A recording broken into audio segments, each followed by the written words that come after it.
3 in the morning. You are lying in the dark, eyes closed, trying to sleep. And then, without warning, without an invitation, without any clear reason, it shows up. A scene, a moment, something that happened weeks, months, maybe years ago. That time you said something completely wrong in a meeting and everyone went silent. That situation where you tried to make a joke and nobody laughed. That moment when your voice shook when it should not have shaken. That answer you gave, or did not give, that ended up feeling wrong either way. And now it is here. In your head.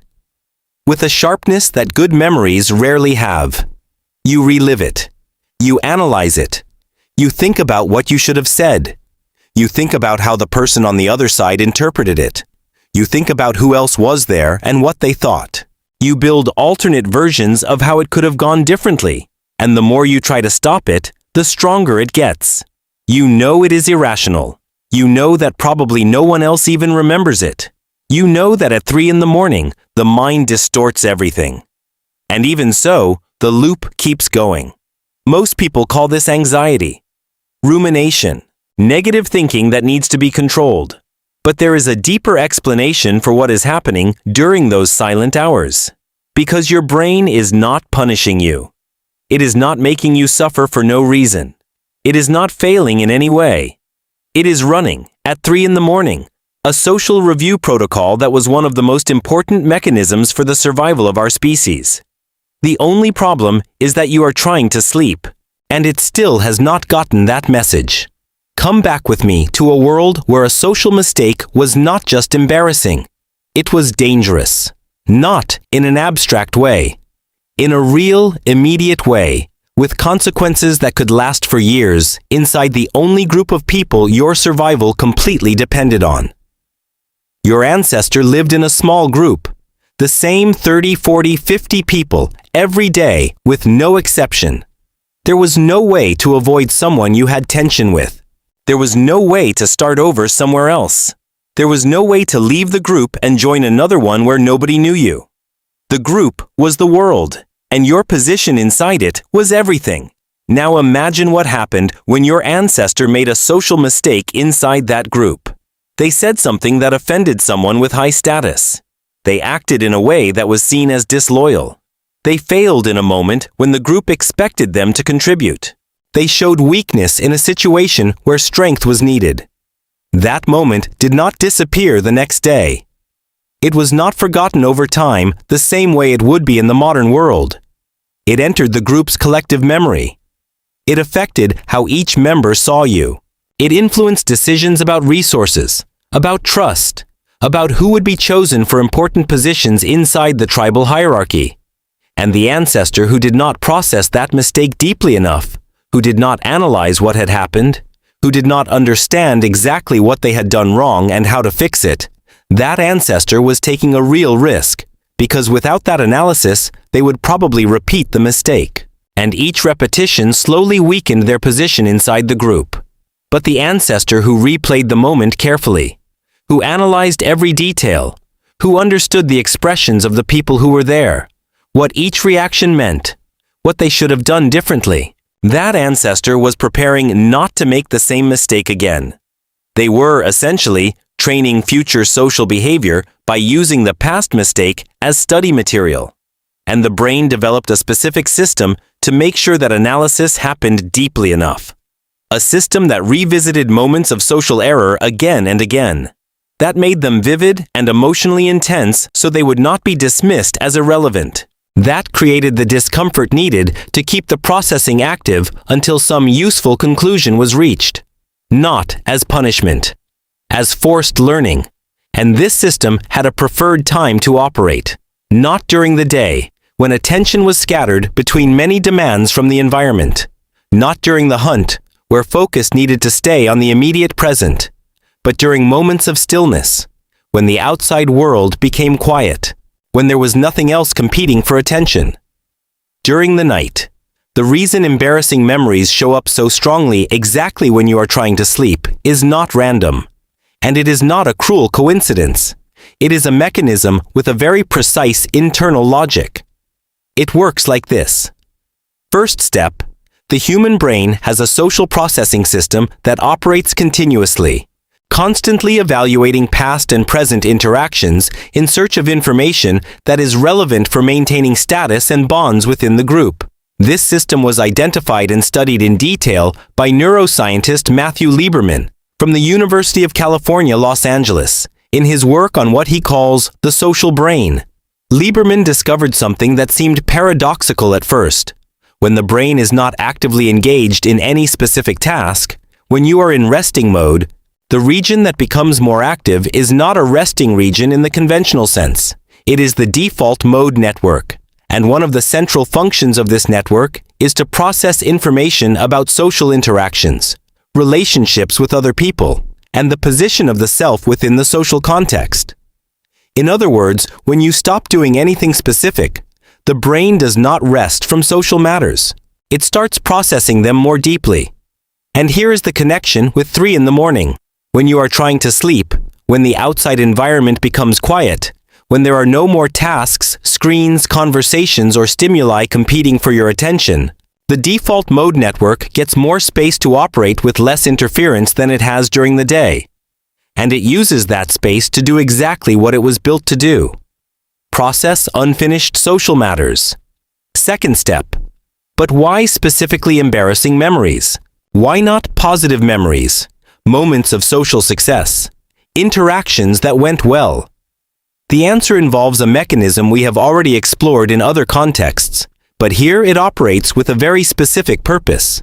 Social psychologist Roy Baumeister from Florida State University, whose work on the disproportionate weight of negative events is widely documented, identified that social mistakes, situations of shame, humiliation, or public failure activate the emotional processing system with much greater intensity than the activation created by equivalent successes.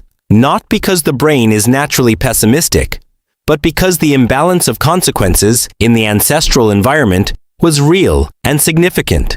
A social success strengthened your position. That was good. That was valuable. A social mistake threatened your position. And threats to social position needed to be analyzed much more deeply than confirmations that things were okay. The emotional intensity of shame serves a precise purpose. It makes sure the event is not dismissed as irrelevant before it has been processed enough. Third step, there is a specific neurological mechanism that explains why the loop continues even when you consciously want it to stop.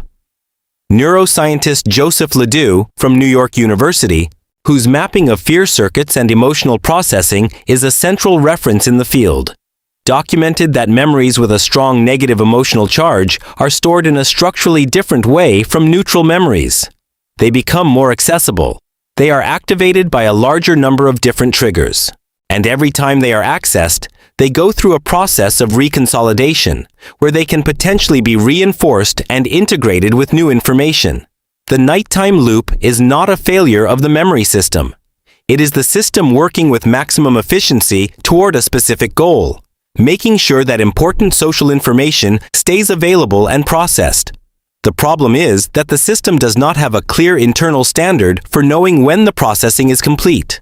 It keeps activating the memory until something external interrupts it, or until some kind of resolution is reached. And when there is no resolution, when the social mistake was not repaired, when the situation remains unclear, the system can keep the loop going for hours, or for years. Fourth step, there is still one specific layer about nighttime timing that completes this explanation. Researcher Allison Harvey from the University of California, Berkeley, a specialist in emotional processing during sleep, identified that the pre-sleep state, that quiet period between being fully awake and falling asleep, is one of the moments of greatest vulnerability to ruminative thinking, for 2 reasons that reinforce each other. The first is that, as we already mentioned, the reduction of outside stimuli removes the competitors that, during the day, kept social processing in the background. The mind, without other demands, naturally drifts toward unprocessed material. The second is that the state of physical tiredness reduces the ability of the prefrontal cortex, the region responsible for cognitive control and for moderating emotional responses, to regulate the intensity with which emotional memories are processed. In other words, the combination of outside silence and internal tiredness creates the perfect conditions for the social review system to operate with fewer filters and more intensity than it would during the day. What happens at 3 in the morning is not your brain working against you. It is your brain working with maximum efficiency at a moment when the conditions are ideal for the kind of processing it was built to do. The problem is not the mechanism.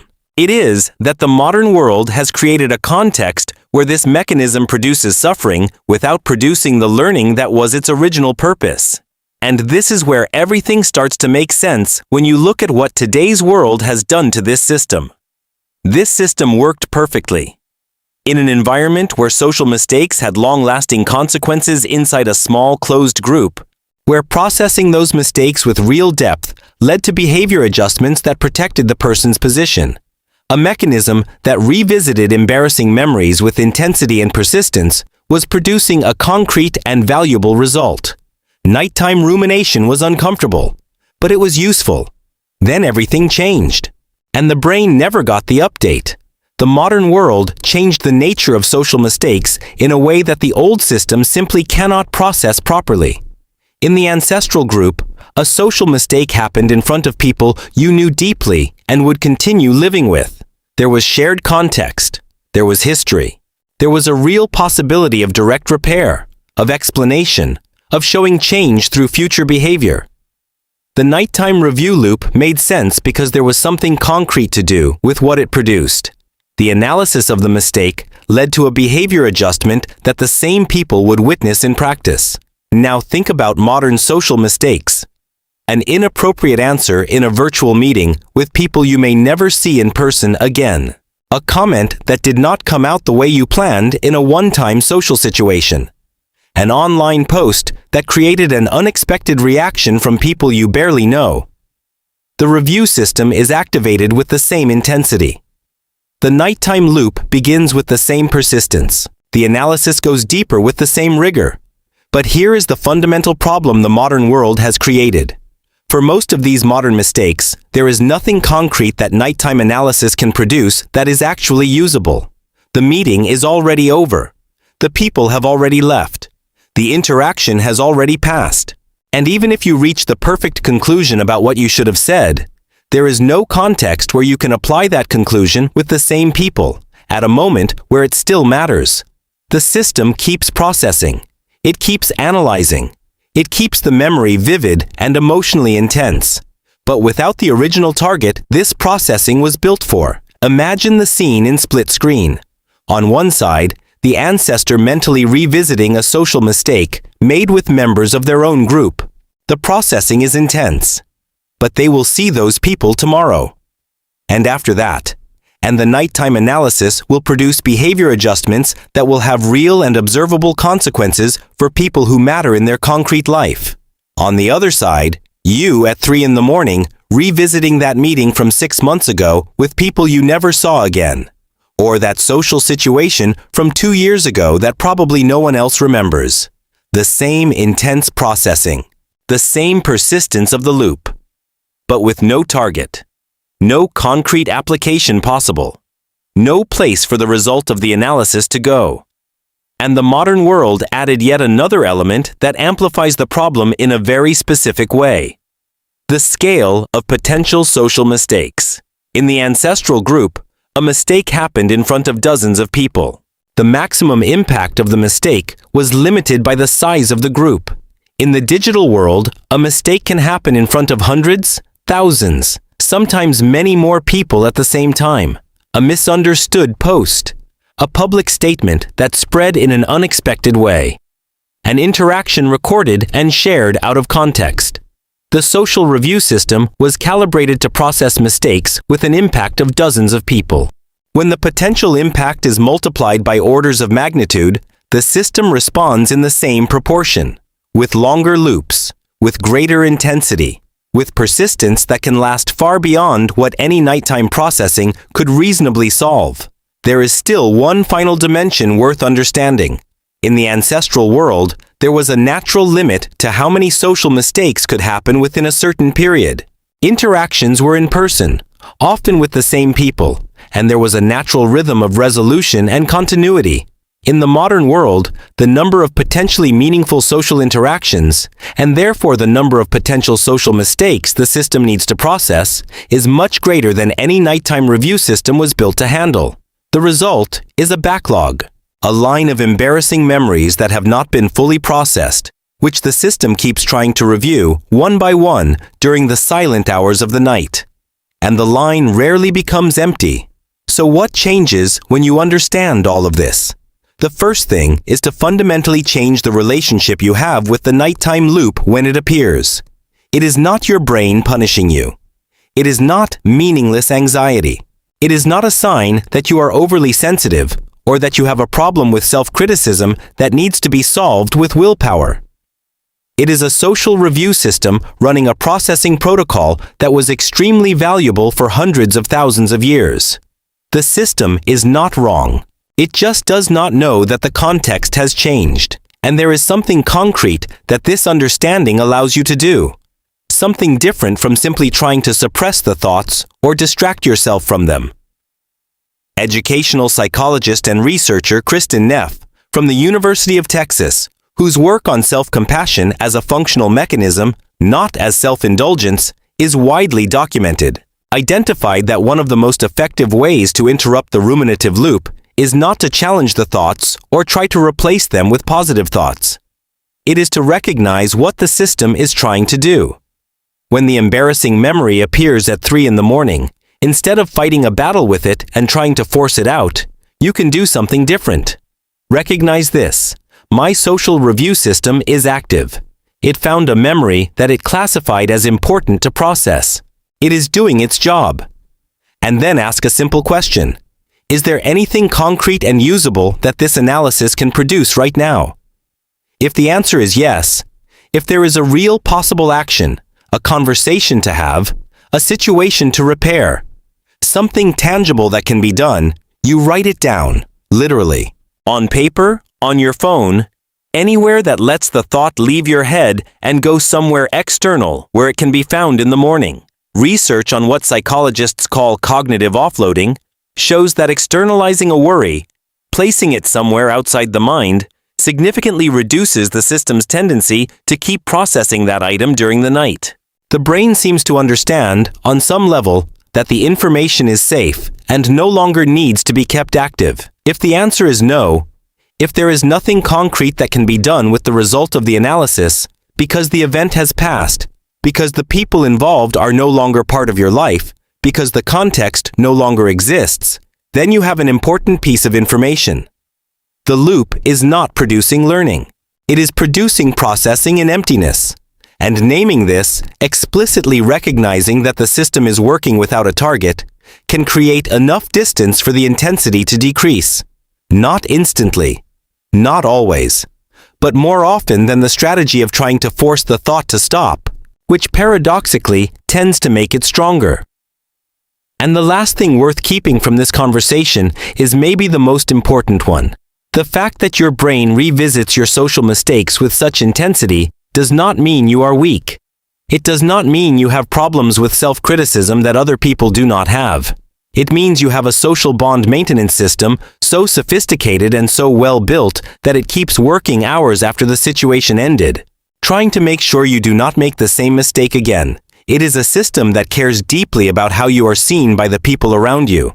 In the environment it was built for, that was one of the most valuable traits a human being could have. The problem is not the system.